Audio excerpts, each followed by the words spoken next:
السلام علیکم ورحمۃ اللہ وبرکاتہ۔ الحمد للہ رب العالمین والصلاة والسلام علی سید الانبیاء والمرسلین وعلی آلہ واصحابہ اجمعین۔ میرے محترم بھائیو، بزرگوں اور دوستو، درس قرآن کا آج پہلا درس ہے، آج پہلا سبق ہے۔ آپ حضرات جانتے ہیں کہ پورے قرآن میں تقریباً 114 صورتیں ہیں۔ ان صورتوں میں سب سے پہلی سورت الفاتحہ ہے، اور سورت الفاتحہ کو ہم ہر نماز میں تلاوت کرتے ہیں۔ اسی لیے میں نے اپنے پہلے سبق میں سورت الفاتحہ کا انتخاب کیا ہے، تاکہ ہم جب نماز پڑھیں تو اس کے معانی اور اس کے مطالب ہمارے ذہن میں ہوں، اور ہم اس استحضار کے ساتھ نماز پڑھیں۔ جب ہم اس کے معانی اور مفہوم کے ساتھ، اس کے معانی اور مفہوم کو ذہن میں رکھ کے نماز پڑھیں گے تو ہماری نمازوں میں اور خشوع اور خضوع پیدا ہوگا۔ اس کے بعد عامتاً جو صورتیں ہم نماز میں پڑھتے ہیں، انشاءاللہ ان صورتوں کی تشریح کی جائے گی، الم تری کیف سے لے کر سورہ ناس تک۔ اس کے بعد پھر انشاءاللہ دوسری صورتوں کی تفصیل کی جائے گی۔ تو سب سے پہلے آج جو تشریح کی جائے گی وہ سورت الفاتحہ کی تشریح کی جائے گی۔ قرآن میں کل 114 صورتیں ہیں، اور سب سے پہلے قرآن میں جو آیت نازل ہوئی ہے وہ ہے سورہ علق کی۔ چنانچہ صحیح قول یہ ہے، بخاری شریف کی روایت ہے، اس حدیث کے راوی حضرت عائشہ ہیں۔ حضرت صلی اللہ علیہ وسلم پر قرآن کریم کی سب سے پہلی جو آیتیں اتری ہے وہ سورہ علق کی ابتدائی آیات ہیں، یعنی اقرأ بسم ربک الذی خلق خلق الانسان من علق، یہ ابتدائی آیات ہے۔ حضرت عائشہ فرماتی ہیں کہ حضرت صلی اللہ علیہ وسلم پر نزول وحی کی ابتدا تو سچے خوابوں سے ہوئی تھی، اس کے بعد آپ کو تنہائی میں عبادت کرنے کا شوق پیدا ہوا۔ اس دوران آپ غار حرا میں کئی راتیں گزارتے اور عبادت میں مشغول رہتے تھے، یہاں تک کہ ایک دن اسی غار میں آپ کے پاس اللہ کے جانب سے فرشتہ آیا، اور اس نے سب سے پہلی بات یہ کہی، اقرأ، یعنی پڑھو۔ حضور نے فرمایا میں پڑھا ہوا نہیں ہوں۔ اس کے بعد خود حضور صلی اللہ علیہ وسلم نے یہ واقعہ بیان کیا کہ میرے اس جواب پر فرشتے نے مجھے پکڑا اور مجھے اس زور سے بھیجا، اس زور سے دبایا کہ مجھ پر مشقت کی انتہا ہو گئی۔ مجھے بہت تکلیف ہوئی جب فرشتے نے مجھے دبوچا اور دبایا۔ پھر اس نے مجھے چھوڑ دیا اور دوبارہ کہا اقرأ، یعنی پڑھیے۔ میں نے جواب دیا میں تو پڑھا ہوا نہیں ہوں۔ فرشتے نے مجھے پھر پکڑا اور دوبارہ اس زور سے بھینچا کہ مجھ پر مشقت کی انتہا ہو گئی۔ پھر اس نے مجھے چھوڑ کر کہا اقرأ، پڑھیے۔ میں نے جواب دیا کہ میں پڑھا ہوا نہیں ہوں۔ اس پر اس نے مجھے تیسری مرتبہ پکڑا اور بھیج کر چھوڑ دیا، پھر کہا اقرأ بسم ربک الذی خلق خلق الانسان من علق اقرأ وربک الاکرم۔ یہ آیتیں آپ پر نازل ہونے والی پہلی آیات تھی، یعنی سورہ علق کی کچھ آیتیں شروع میں نازل ہوئی، پوری سورت نازل نہیں ہوئی۔ سورہ علق کی کچھ سورتیں شروع میں نازل ہوئی۔ اس کے بعد 3 سال تک وحی کا سلسلہ بند رہا۔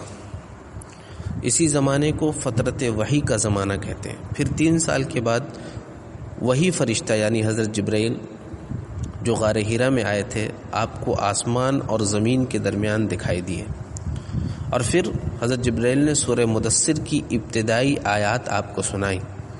اس کے بعد وحی کا سلسلہ جاری ہو گیا۔ تو قرآن میں سب سے پہلی جو سورت ہے وہ سورہ فاتحہ ہے، اور اس میں تقریباً کل 7 آیتیں ہیں۔ یہ پہلی صورت ہے جو مکمل طور پر قرآن میں نازل ہوئی. 114 صورتوں میں سے یہ پہلی صورت ہے جو مکمل ایک ساتھ قرآن میں نازل ہوئی. اس سے پہلے کوئی صورت پوری نازل نہیں ہوئی، بلکہ بعض صورتوں کی کچھ آیتیں ابتدائی نازل ہوئی.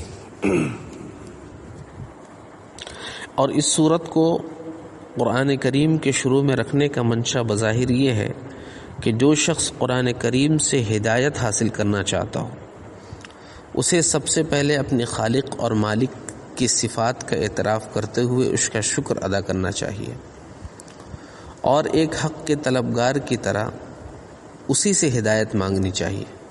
چنانچہ اس میں بندوں کو وہ دعا سکھائی گئی ہے جو ایک طالب حق یعنی جو شخص حق کا طلبگار ہو، تو جو طالب حق ہو اور طالب حق کو اللہ سے جو چیزیں مانگنی چاہیے ان چیزوں کا تذکرہ سورہ فاتحہ میں، یعنی سیدھے راستے کی دعا. اسی طرح اس صورت میں صراط مستقیم یا سیدھے راستے کی جو دعا مانگی گئی ہے، پورا قرآن اس کی تشریح ہے وہ سیدھا راستہ کیا ہے. قاضی بیضاوی رحمۃ اللہ علیہ نے اپنی کتاب تفسیر بیضاوی میں سورہ فاتحہ کے کئی نام ذکر کیا ہے. ایک تو سورہ فاتحہ ہے، دوسرا ام القرآن یعنی قرآن کی ماں. اسی طریقے سے اس سورت کا ایک نام قاضی بیضاوی نے لکھا ہے سبع مثانی، اور اسی طریقے سے ایک نام سورہ فاتحہ کا سورہ شفا، یعنی اس آیت کو یعنی سورہ فاتحہ کو پڑھ کے اگر پانی میں دم کر کے پی لیا جائے تو اس کے ذریعے سے شفا حاصل ہو جاتی ہے. اسی طریقے سے اس سورت کا ایک نام ہے سورہ شکر، اور اس سورت کا ایک نام ہے سورہ کنز، اور اس سورت کا ایک نام ہے سورہ دعا. حضرت ابو ہریرہ رضی اللہ تعالیٰ عنہ سے روایت ہے کہ رسول اللہ صلی اللہ علیہ وسلم نے ارشاد فرمایا، اس ذات کی قسم جس کے قبضے میں میری جان ہے، سورہ فاتحہ جیسی سورت نہ تو تورات میں نازل ہوئی، نہ انجیل میں نازل ہوئی، نہ زبور میں نازل ہوئی. یعنی اس جیسی صورت اللہ تبارک و تعالیٰ کی دوسری کتابوں میں نازل نہیں ہوئی. اس جیسی صورت آسمانی کسی بھی کتابوں میں نازل نہیں ہوئی.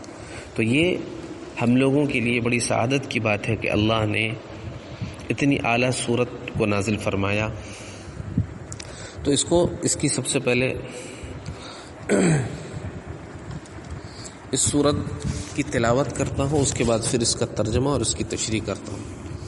الحمد للہ رب العالمین الرحمن الرحیم مالک یوم الدین ایاک نعبد و ایاک نستعین اہدنا الصراط المستقیم صراط الذین انعمت علیہم غیر المغضوب علیہم ولا الضالین. بعض لوگ ولا الضالین پڑھتے ہیں، یہ غلط ہے. اصل ہے ولا الضالین ذات کے ساتھ. ولا الضالین پڑھنا یہ غلط ہے، یہ ناجائز ہے، درست نہیں ہے. الحمد کے معنی ہے تمام تعریف، سب تعریف. للہ اللہ کے لیے، تمام تعریف اللہ کے لیے. اللہ یہ اللہ کا ذاتی نام ہے، اور اللہ کا یہ ذاتی نام ہے، اور کسی انسان کو اللہ نام رکھنا جائز نہیں ہے. کوئی انسان اگر اپنا نام صرف اللہ رکھے تو یہ جائز نہیں ہے. ہاں کوئی شخص اگر اپنا نام عبداللہ رکھے تو یہ جائز ہے، لیکن کوئی شخص صرف تنہا اللہ رکھے تو یہ ناجائز ہے اس طریقے سے نام رکھنا. رب کے معنی پالنے والا، رب کے معنی پرورش کرنے والا، رب کے معنی آقا. عالمین کے معنی بہت ساری دنیا، بہت سارے جہاں. عالمین یہ جمع ہے، یہ پلورل ہے عالم کی. عالم کے معنی دنیا، اور عالمین بہت ساری دنیا. الرحمن الرحیم بہت مہربان نہایت رحم کرنے والا. مالک یوم الدین مالک قیامت کے دن کا. مالک یوم الدین مالک کے معنی مالک، یوم الدین قیامت کے دن کا مالک. ایاک نعبد و ایاک نستعین اس کے معنی ہے ہم آپ ہی کی عبادت کرتے ہیں اور آپ ہی سے مدد چاہتے ہیں. اہدنا الصراط المستقیم ہمیں سیدھے راستے کی ہدایت دیجیے. صراط الذین انعمت علیہم ان لوگوں کے راستے کی جن پر آپ کا انعام نازل ہوا ہے، اور ان لوگوں کے راستے سے بچائیے جن پر آپ کا غصہ نازل ہوا ہے، اور ان لوگوں کے راستے سے بچائیے جو لوگ گمراہ ہو چکے ہیں۔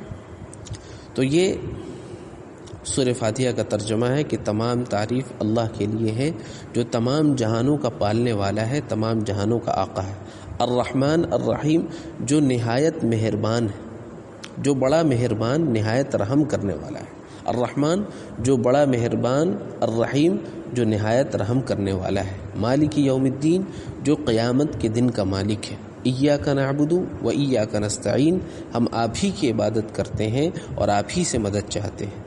اہدنا الصراط المستقیم، ہمیں سیدھے راستے کی ہدایت دیجیے۔ صراط الذین انعمت علیہم، ان لوگوں کے راستے کی ہدایت دیجیے جن پر آپ کا انعام نازل ہوا ہے، اور ان لوگوں کے راستے سے ہماری حفاظت فرمائیے جن پر آپ کا غصہ نازل ہوا ہے، اور ان لوگوں کے راستے سے بھی ہماری حفاظت فرمائیے جو لوگ گمراہ ہو چکے ہیں۔ تو یہ سورہ فاتحہ کا ترجمہ مکمل ہو چکا ہے۔ اب اس کی تشریح میں کر دیتا ہوں۔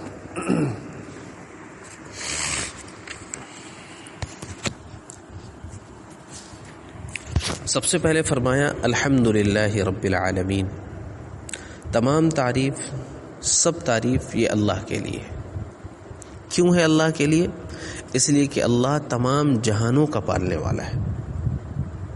اگر آپ کسی عمارت کی تعریف کریں تو در حقیقت وہ اس کے بنانے والے کی تعریف ہوتی ہے، لہٰذا اس کائنات میں جس کسی چیز کی تعریف کی جائے وہ بالآخر اللہ تعالیٰ ہی کی تعریف ہے، کیونکہ وہ چیز اسی کی بنائی ہوئی ہے۔ تمام جہانوں کا پروردگار کہہ کر اللہ نے اس طرف اشارہ کیا ہے کہ انسانوں کا جہان، انسانوں کی ایک دنیا ہے، ایک جانوروں کی دنیا ہے، ایک جمادات کی دنیا ہے، ایک نباتات یعنی درختوں کی اور پتوں کی دنیا ہے، اسی طریقے سے ایک فرشتوں کی دنیا ہے، جناتوں کی دنیا ہے، ستاروں کی دنیا ہے، سیاروں کی دنیا ہے۔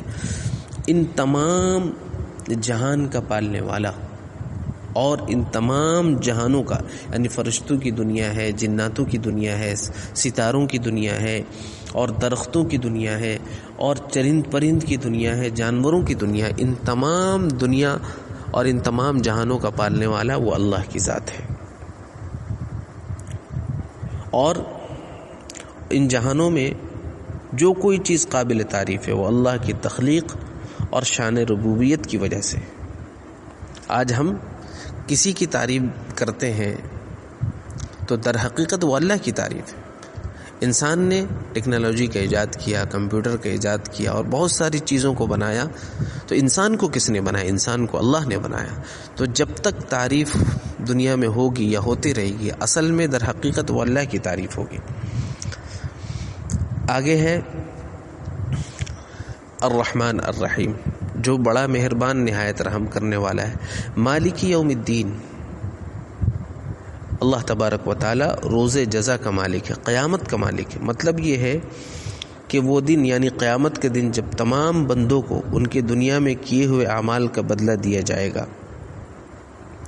یوں تو روز جزا سے پہلے بھی کائنات کے ہر چیز کا اصلی مالک اللہ ہے، لیکن یہاں خاص طور پر اللہ تبارک و تعالی نے روز جزا کے مالک ہونے کا ذکر کیا، قیامت کے دن کے مالک ہونے کا ذکر اس لیے کیا کہ دنیا میں اللہ تعالی نے ہی انسان کو بہت سی چیزوں کا مالک بنایا ہوا ہے۔ یہ ملکیت اگرچہ ناقص اور عارضی ہے۔ آج اللہ تبارک و تعالی نے جو ہمیں مال دیا ہے، اس مال کے ہم مالک ہیں، لیکن ٹیمپرورلی مالک ہیں، ہمیشہ کے لیے اس مال کے مالک نہیں ہیں۔ آج اللہ نے ہمیں گھر دیا ہے تو ہم اس گھر کے مالک ہمیشہ کے لیے نہیں ہیں، بلکہ عارضی طور پہ۔ اللہ نے اپنے بندوں کو دنیا میں بعض چیزوں کا اختیار دیا ہے، بعض چیزوں کا مالک بنایا ہے، لیکن یہ ملکیت عارضی ہے۔ ہم گھروں کے جو مالک ہیں، کمپنی کے مالک ہیں، کاروبار کے مالک ہیں، دکانوں کے مالک ہیں، پیسوں کے مالک ہیں، یہ عارضی ملکیت ہے ہماری، اور یہ ملکیت ہماری ختم ہو جائے گی۔ لیکن اللہ تبارک و تعالی کل قیامت کے دن یہ فرما رہا ہے کہ میں قیامت کے دن کا مالک ہوں۔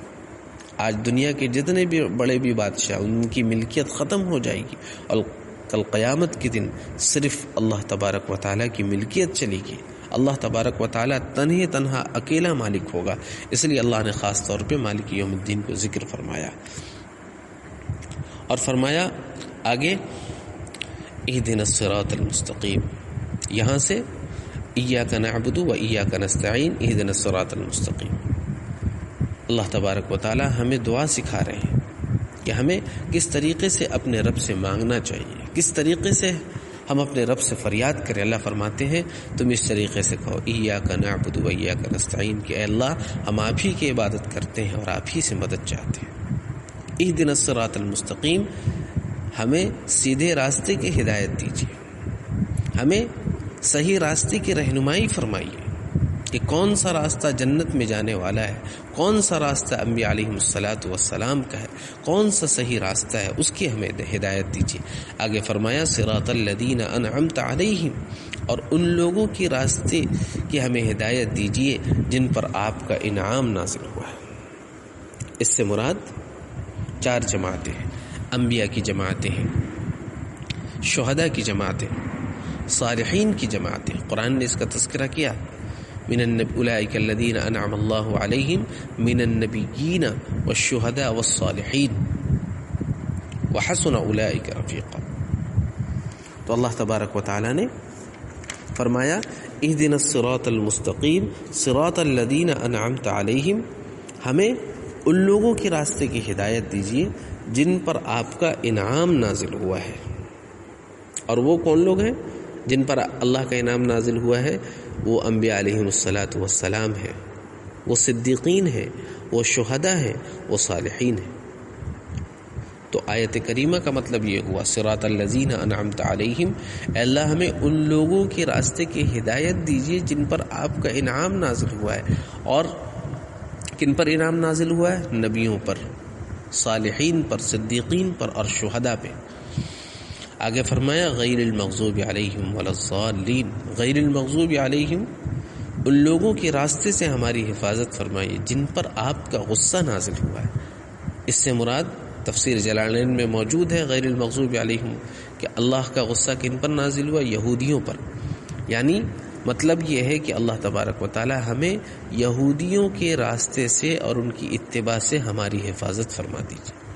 ولا الضالین، اور گمراہوں کے راستے سے بھی ہماری حفاظت فرما دیے۔ ولا الضالین سے مراد تفسیر جلالین میں ہے عیسائی مراد ہے، یعنی ہمیں یہودیوں کے راستے سے بھی حفاظت فرمائیے اور ضالین عیسائیوں کے راستے سے بھی ہماری حفاظت فرمائیے، بلکہ ہمیں اس راستے کی ہدایت دیجیے جو نبی والا راستہ ہے، اس راستے کی ہدایت دیجیے جو شہداء والا ہے، اس راستے کی ہدایت دیجیے جو صدیقین والا ہے، اس راستے کی ہدایت دیجیے جو صلحاء والا ہے۔ تو یہ سورہ فاتحہ کی مکمل تشریح ہو چکی۔ اللہ تبارک و تعالیٰ سے دعا فرمائے کہ اللہ تبارک و تعالیٰ ہمیں کہنے سننے سے زیادہ عمل کی توفیق عطا فرمائے۔